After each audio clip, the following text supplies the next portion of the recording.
Settle down and quit your squirming. I'm not one of those bothersome lackeys out to fill my quota of converts to the Church of Unending Yakety-Yak. I am the salt of the earth, and I do not believe in the 98% rigmarole that is religion. But miracles, my friend, are a different thing entirely. From what I can see, miracles are built from love, and as far as love is concerned, I am a true believer. On her 16th birthday, Violet Mathers nearly bled to death in a thread factory. The incident, as it was referred to in the company's 1935 logbook, happened on the graveyard shift just before break time, when the pounding and the whirring and the squeaking of the machines had crescendoed into a percussion concert conducted by the devil himself. Lamont Travers, the foreman, told her later in the hospital that the worst accidents always happen before break. People can't wait to smoke their cigarettes or drink their coffee and talk about whose man or whose woman had done who the wrongest.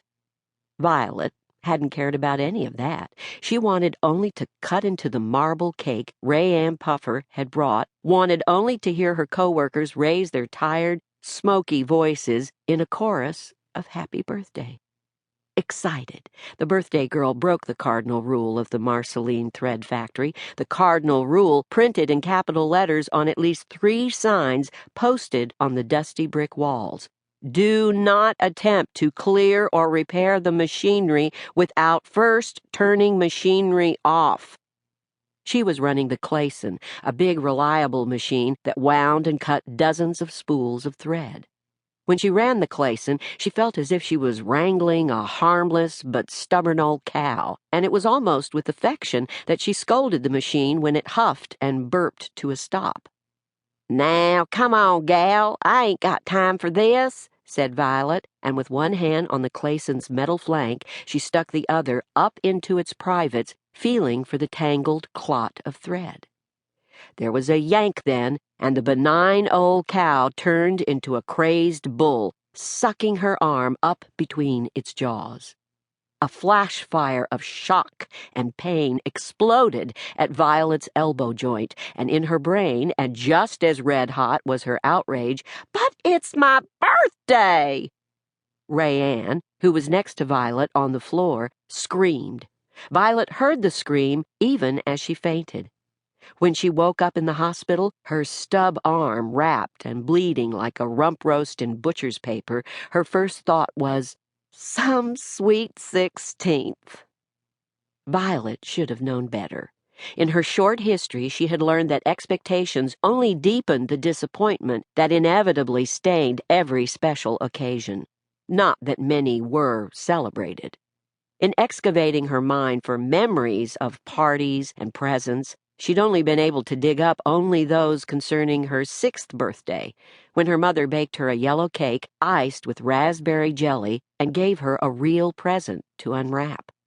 It was a rag doll Violet immediately christened Jelly Cakes, commemorating what she told her mother was the best birthday cake and the best birthday doll ever made. The remembrance of that lone celebration was ruined by what her mother did 3 days later, which was to run off with the pharmacist. Violet liked Mr. Yarby Gladstone.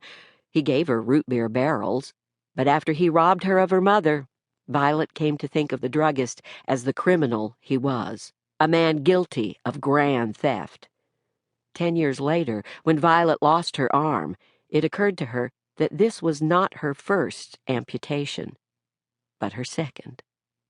Later, when she came to know how love can slam reason and responsibility to the mat as easily as a heavyweight takes down a bantam, Violet forgave her mother for running off, but she never forgave Earlene for forgetting about her, for never sending a letter or postcard, for never sending for her.